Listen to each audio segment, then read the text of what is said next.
حسن صاحب، قومی اسمبلی میں آئین کے آرٹیکل 51 اور 59 میں ترمیم کا بل پیش کیا گیا۔ ترمیمی بل میں ملک کے سب سے بڑے صوبے پنجاب کی نئی حد بندی اور نیا صوبہ مغربی پنجاب تجویز کیا گیا۔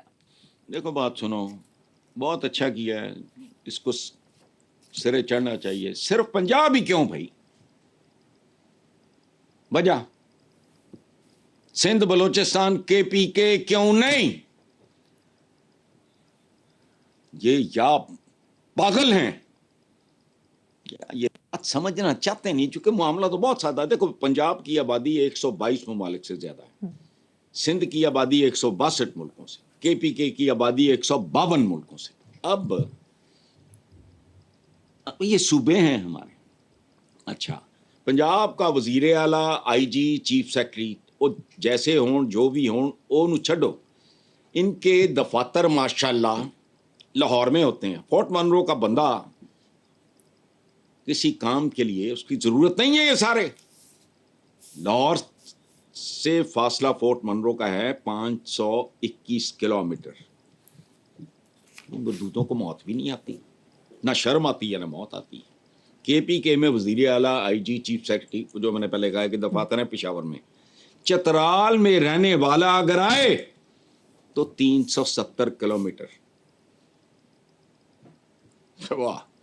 بلوچستان میں وزیر اعلیٰ، آئی جی، یہ وہ سارے وہ جو بھی ہیں، یہ چیف سیکرٹری میکٹری، یہ کوئٹہ میں بیٹھتے ہیں۔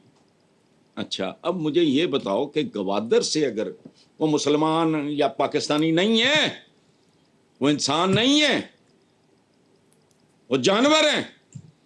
913 کلومیٹر، یہ ڈوب بھی نہیں مرتے۔ انہوں نے کھبے کھانے ہوں، ریاستہ نے انہاں دیاں، یہ صوبے کوئی نہیں ہے گئے، یہ جاگیرہ نے انہاں دیاں۔ یہ بل صرف پیش نہیں ہونا چاہیے، اس سے ہر صورت پاس ہونا چاہیے۔ ٹھیک ہے حسن صاحب، دوسری طرف آئینی ماہرین کے مطابق 18ویں ترمیم پاکستان کا بہت بڑا مسئلہ ہے، کیونکہ کمزور وفاق نے کمزور پاکستان بنا دیا، جبکہ صوبے امیر اور ان کے پاس وسائل کی بھرمار ہے، جبکہ وفاق کمزور اور بے بس ہے۔ کیا یہ عدم توازن نہیں؟ فضول حرکت تھی۔ میرے طبقے کالم اٹھا کے دیکھ لو، میں نے کہا غنڈہ گردی کی بدماشی کی انتہا ہوئی، نہیں ہونا چاہیے۔ میرا کیا لینا دینا ہو جاتی ہو، میری صحت میں بھی فرق نہیں پڑتا۔ دیکھو 18ویں ترمیم کی گئی اس لیے تھی، اندر تو واردات ہو سی کہ اختیارات کو نچلی ترین سطح تک لے جایا، گورنیبل ہو، یہ ہو وہ۔ اچھا، لیکن ایسا نہیں ہوا، جو اہداف سے تھے وہ حاصل نہیں ہوئے، کوئی بہتری نہیں آئی، بد سے بدتر ہوا۔ اچھا، جو اس کے قصیدے پڑھتے نہیں تھکتی جماعتیں، وہ اپنے اپنے صوبوں میں لمبے اقتدار کے بعد بھی کوئی اچھا تو گولی مارو، برا بلدیاتی نظام نہیں، بالکل نہیں، چونکہ خاندان ہے، نظام نظوم اس ملک میں کوئی نہیں ہے، پاکستان چند خاندان بس۔ کورٹ آرڈرز کے باوجود بلدیاتی انتخابات نہیں کرائے گئے، وجہ بتاؤ؟ چونکہ بچہ جہاں میرے سامنے بیٹھا ہے،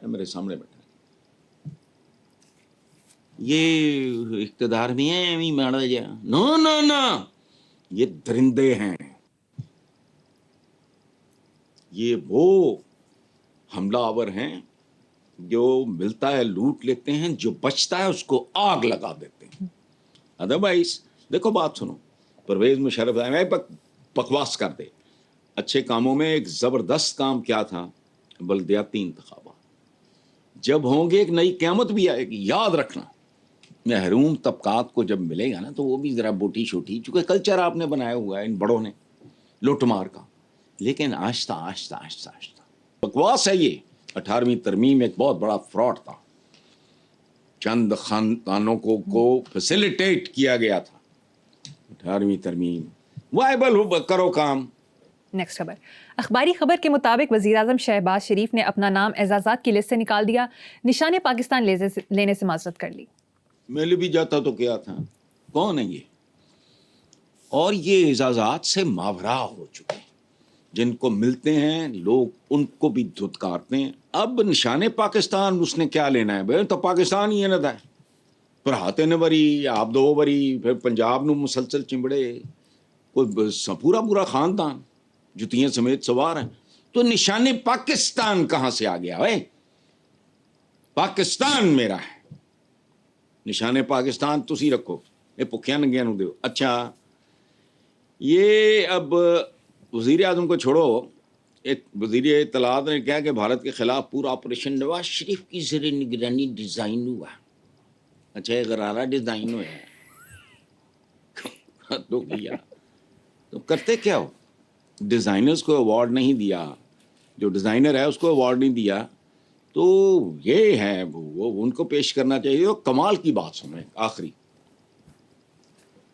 یہ ستارہ امتیاز مہوش حیات ایک اداکارہ ہیں ہماری، ان کو ملا، اور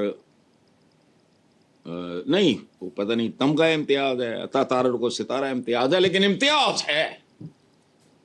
مجھے کسی نے کہا کہ ہارن دی دیکھو یہ کیا ہو رہا ہے، میں کہا بات سنو، سبحان اللہ دونوں ہی فنکار ہیں۔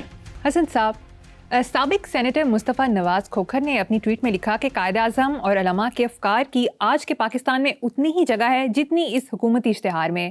اس طنزیہ ٹویٹ کی کچھ سمجھ نہیں آئی۔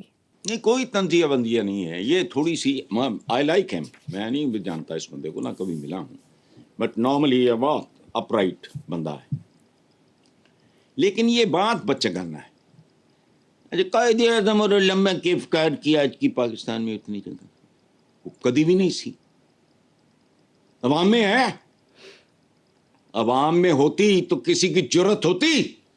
حکمران کیا ہے یہاں تو عوام بھی قائد اعظم کی بالکل نہیں سنتے۔ اقبال نے دیکھا بہت ہی بڑے بڑے خواب دکھاتے تھے، قائد اعظم تو پریکٹیکل سے آدمی تھے، کوئی شاعر تو نہیں تھے، وہ تو بیرسٹر، تو بڑی نپی تلی بات کرتے تھے۔ تو وہ اقبال کو تو نکال لو، وہ اقبال صاحب نے تو پتہ نہیں مومن ہو تو بے تیغ اور فلانا اور پتہ نہیں ستاروں سے آگے جہاں اور پتہ نہیں بغیر پتہ نہیں کیا شاہی بناتا پتہ نہیں، حالانکہ بعد پتہ لگا بناتا ہے۔ اچھا خیر، وہ اقبال صاحب کو چھوڑو، شاعر بس اسی طرح کے ہوتے ہیں۔ قائد اعظم محمد علی جناح بانی پاکستان کے 3 لفظ بہت کوٹ ہوتے ہیں، یونٹی، فیتھ، ڈسپلن۔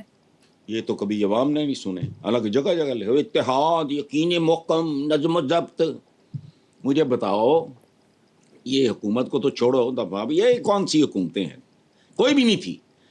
اتحاد، یقین، یا اچھا یونٹی، فیتھ، ڈسپلن، کوئی ایک لفظ بتاؤ جس کی ایک جھلک پوری قوم میں کبھی دکھائی دی؟ کہیں ڈرامہ ہے، کہیں ٹوپی ڈرامہ ہے، کہیں پگڑی ڈرامہ ہے، کہیں دستار ڈرامہ ہے، کہیں امامہ ڈرامہ ہے۔ ڈرامے نے سارے۔ عوام میں ہے یہ بات، اتحاد بتاؤ، فیتھ، اور یہ جو ملک چھوڑ رہے ہیں اس کا مطلب ہے lack of faith in their own country. پتہ نہیں ماں کے زیور بیچ کے یا کیا ہیرا پھیریاں کر کے یا پیو دیاں پیلیاں بیچ کے جڑے ملک چھڑ رہے ہیں کی یہ لیک آف فیتھ نہیں تو اور کیا ہے؟ ملک پہ ہی آپ کو یقین نہیں، نظم و ضبط۔ بات سنو، میں خیر شاید پہلے بھی کہہ چکا ہوں، میں تو سٹھایا ہوا آدمی ہوں۔ یہ پچھلے رمضان کے آخری دنوں میں نے دیکھا مسجد سے خدا کی قسم لوگ جس طرح نکلے ہیں۔ یہ ہمارے انٹر ہوتے ہی جی، کسی ایسے آر میں انٹر ہوتی ہے، یہ گراؤنڈ اباؤٹ ہے، اس کے ساتھ ہی مسجد، جیسے باڑے کی یکدم کھل جائے کوئی۔ نماز کا تو مطلب ہی نہیں پتا، یہ جنت دی تلاش تے ٹھیک ہے، باقی بھائی صفائی ستھرائی، پنکچویلٹی، ڈسپلن، سیدھی قطاریں، کیوں قطاریں اگر ٹیڑھی ہوں گی تو اللہ پاک کو سجدہ نہیں ہو سکتا؟ اکیلے نماز پڑھتے ہو تو اتنے کیڑی قطار ہوں گی نا؟ یہ ڈسپلن سکھاتا ہے۔ نماز اتنا زبردست پیکج ہے، اگر اس کو سمجھ کے 25% نمازی یہ کرنا شروع کر دے، جس طرح اس نے پابندی اوقات کرنی ہے نماز میں، یہ باقی پوری زندگی میں یہ 5 ٹائم تمہیں ریمائنڈ کرایا جاتا ہے، لیکن نہیں۔ قائد تھا تو بڑا ڈسپلنڈ بیرسٹر، پوری زندگی کسی کی جرت نہیں ہوئی ہاتھ لگا سکے جیل میں ڈال سکے، سارے گئے گاندھی جی وغیرہ، لیکن قائد کا تم دیکھو کتنی محتاط زندگی۔ ان کے رائیولز، حریف